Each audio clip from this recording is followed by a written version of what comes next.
은퇴 후 월 200만 원? 당신이 몰랐던 중산층의 충격적인 기준. 요즘 TV나 인터넷을 보면 중산층이라는 단어가 참 자주 등장합니다. 젊었을 때는 중산층이면 그럭저럭 풍족하게 살 수 있겠지라고 막연히 생각해요. 하지만 막상 은퇴하고 나면 내가 생각했던 중산층과 현실의 중산층 기준이 엄청나게 다르다는 사실을 깨닫게 됩니다. 특히나 월 200만 원 정도면 적어도 중산층은 되지 않을까? 라고 믿었다면 예상과는 전혀 다른 모습을 마주하게 될 수도 있습니다. 왜 그런 걸까요? 당장 월 200만 원이 어느 정도 가치를 하는지 집값도 오르고 물가도 오르는데 그 돈으로 중산층다운 삶을 유지할 수 있을지 솔직히 체감이 잘 안 올 수도 있어요.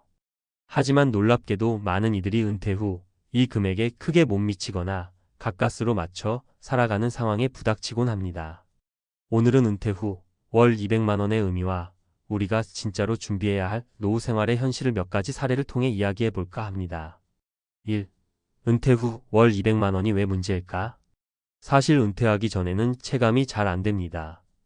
직장 생활을 할 때는 매월 급여가 꼬박꼬박 들어오고 나중에 퇴직금도 있고 국민연금도 나오겠지라고 대충 생각하기 쉽죠. 그런데 실제로 은퇴가 코앞으로 다가오면 현실이 달라집니다. 국민연금만 놓고 보면 받는 금액이 개인마다 정말 큰 차이가 있습니다. 어떤 분은 매달 90만 원 정도를 받고 어떤 분은 40만 원도 안 되는 경우도 있어요. 물론 그 이상 받는 분도 있지만요. 그러다 보니 퇴직금이나 개인연금 혹은 자산운용으로 월 200만 원 정도를 만든다고 해도 생각보다 생활비가 빠듯해질 수밖에 없습니다.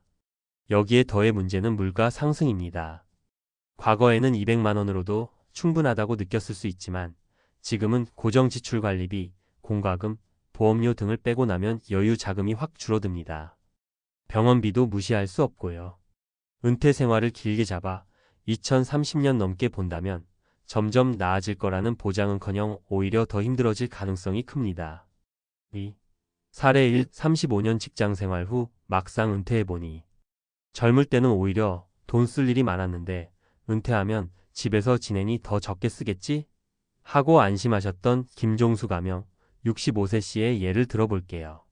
김 씨는 35년 가까이 성실히 직장생활을 했고 퇴직금과 국민연금을 포함해 노후 자금을 모아 월 200만 원 정도를 마련했습니다. 그런데 막상 퇴직하고 보니 한 달에 들어가는 돈이 훨씬 많더라는 겁니다. 관공서 일도 보러 다니고 지하철도 타고 자가용 기름값도 들고 병원 한번 가려고 하면 진료비와 약값이 계속 나가죠. 그뿐만이 아닙니다. 자녀들이 완전히 독립하지 못했다면 용돈이 나갈 수도 있고 손주가 생기면 기쁘면서도 또 돈이 들죠. 여기에 더해 35년 동안 일하면서 쌓인 피로와 스트레스를 풀고자 이제라도 여행 좀 다니고 배우고 싶은 취미 활동도 해보자 해서 계획을 세웠는데 막상 비용을 따져보니 엄두가 안 납니다. 월 200만 원으로는 이런 여유로운 노후 같은 걸 꿈꾸기엔 부족하다고 느끼게 되죠. 결국 김 씨는 한 달에 200만 원이면 충분하겠지? 라는 막연한 믿음에서 벗어나지 못했고 준비하지 못한 채 은퇴했다가 현실의 벽을 실감하고 있습니다. 결국 지금은 시간제 알바를 뛰면서 월급 70만 80만 원을 추가로 마련해 그제야 조금 숨통이 트인 상태예요. 3. 사례 2주택연금으로 근근히 버티는 부부 이야기. 이번에는 60대 중반 부부인 박영호 가명, 66세 이선희 가명, 64세 부부의 사례입니다. 이 부부는 작은 아파트 한 채를 가지고 은퇴를 맞이했어요. 뚜렷한 현금 수입원이 없다 보니 결국 주택연금을 선택했습니다. 매달 100만 원 정도가 나오는데 여기서 국민연금 합쳐서 총 160만 원 정도 수령하고 있죠. 그러면 160만 원이면 중산층까진 아니어도 적당히 살만하지 않아? 하고 생각할 수도 있습니다. 문제는 그분들이 생각했던 노후의 모습이랑 실제로 주택연금 받으면서 사는 삶이 달라도 너무 다르다는 겁니다. 일단 목돈을 쓸 일이 생길 때가 골치 아파요. 갑자기 치과 치료가 필요하거나 몇백만 원 금방 깨집니다. 가족 중 누가 아프기라도 하면 병원비 부담이 큽니다. 주택을 담보로 연금을 받는 구조다 보니 집을 매각하거나 추가로 대출받기도 복잡하고요. 결국 생계비에 이리저리 지출이 늘어나면서 우리가 생각했던 여유로운 여행도 문화생활도 도대체 언제 해보냐라는 하소연이 나오게 됩니다. 은퇴 전엔 우리는 그래도 집 한 채 있으니 노후엔 중산층 정도 되겠지라고 믿었지만 막상 주택연금만으로는 기대했던 삶의 수준에 훨씬 미치지 못한다는 거죠. 되레 매달 고정적으로 빠져나가는 병원비, 각종 보험료, 관리비 등을 걱정하며 삽니다. 4. 사례 3. 개인연금 국민연금 투잡으로 다변화한 60대. 하지만 모든 은퇴자가 힘든 상황에만 처해 있는 건 아닙니다. 최미정 가명 62세 씨는 조금 다른 경우예요. 직장 생활을 하면서 국민연금뿐 아니라 개인연금을 2개나 들어뒀고 50대 후반에 퇴직하면서 받은 퇴직금 일부를 주식이나 적금 그리고 작은 부동산 투자로 분산해놨습니다.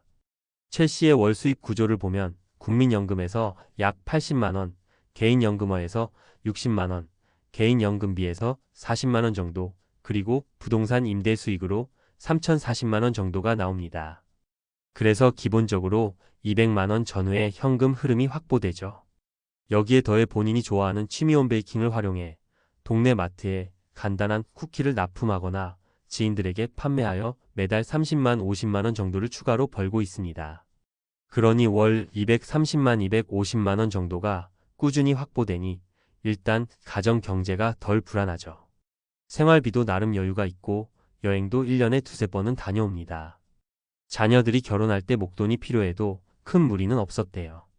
최 씨의 경우는 은퇴 시점 이전부터 꾸준히 돈이 나오는 파이프를 여러 개 만들어 두었기 때문에 가능한 시나리오입니다. 이분의 이야기가 시사하는 바는 월 200만원을 확보하더라도 어떻게 준비하느냐에 따라 삶의 질이 달라진다는 겁니다. 즉, 단순히 국민연금 얼마, 퇴직금 얼마나 모아서 200만원 만들자가 아니라 리스크를 분산하고 다양한 수입원을 만들어 놓는 전략이 중요하다는 거예요. 5. 중산층의 기준은 생각보다 높다. 통계적으로 보면 2인 가구 기준으로 최소 생계비가 180만 200만원 전후라는 자료도 종종 언급됩니다. 여기에 병원비, 여가비용, 경조사비 등이 붙으면 실제 필요 금액은 더 올라가죠. 결국 중산층이라 부를 만한 생활 수준을 갖추려면 단순히 밥 먹고 집 유지하는 데만 드는 돈이 아니라 어느 정도 여유 자금이 있어야 합니다. 그래서 월 200만원은 은퇴 후 최소 생활비 정도로 보는 시각이 많습니다. 문제는 은퇴 생활이라는 게 해가 갈수록 지출 항목이 달라지고 커질 수 있다는 거예요. 건강이 갑자기 나빠지기도 하고 예상치 못한 가족 문제나 주거, 환경 변화로 목돈이 필요할 수 있습니다. 게다가 물가가 오르면 200만원이 10년 뒤에는 지금의 200만원만큼 가치가 없을 수도 있고요. 6. 어떻게 대비해야 할까? 1. 다각적인 수입원 확보. 사례 3에서처럼 국민연금 외에도 개인연금이나 적절한 금융투자, 취미를 통한 소규모 수입 등 여러 파이프라인을 확보해야 합니다. 한 곳에 의존하면 변수가 생겼을 때 대책이 없어요. 이 은퇴 후에도 작은 일자리를 활용. 체력이 허락한다면 주 23일 정도의 파트타임 일자리나 재택근무 혹은 온라인 강의나 컨설팅 등 다양한 형태로 일을 계속해보는 것도 방법입니다. 월 50만 100만원의 추가 소득은 정말 큰 차이를 만들어줍니다. 3. 절약보다 효율. 막연히 노후엔 아껴 써야지라고만 생각하는 게 아니라 어떤 지출을 줄이고 어떤 지출을 가치 있게 쓸까를 고민해야 합니다. 예를 들어 건강 관련 지출 운동, 검진은 초반부터 꾸준히 투자하면 오히려 큰 병원비를 줄일 수 있어요. 문화생활도 무조건 줄이는 게 아니라 값싸고 의미 있는 프로그램을 잘 찾아 즐기는 식으로 효율을 높이면 됩니다. 4. 주거 문제 신중하게 검토. 집 한 채를 가지고 주택연금을 받을지, 더 작은 곳으로 이사의 차액을 노후 자금으로 활용할지, 혹은 자녀와 동거를 택할지 등등 미리 여러 가지 시나리오를 따져봐야 합니다. 내 집이 있다고 해서 무조건 안심할 수도 없다고 해서 무조건 불안한 것도 아니니까요. 7. 노년에도 중산층다운 삶은 어떻게 가능할까? 결국 핵심은 준비입니다. 은퇴 5년 전, 10년 전부터 작은 습관 하나하나를 바꿔나가야 해요. 가령 40대에 접어들었다면 당장 오늘부터 통장 내역을 살펴보고 내가 매달 저축 투자하고 있는 금액이 은퇴 후 어느 정도 월 수입으로 전환될 수 있을까를 가늠해 봐야 합니다. 국민연금 추후 수령액을 미리 조회해보고 예상보다 적다면 어떻게 보완할지도 고민해야 하죠.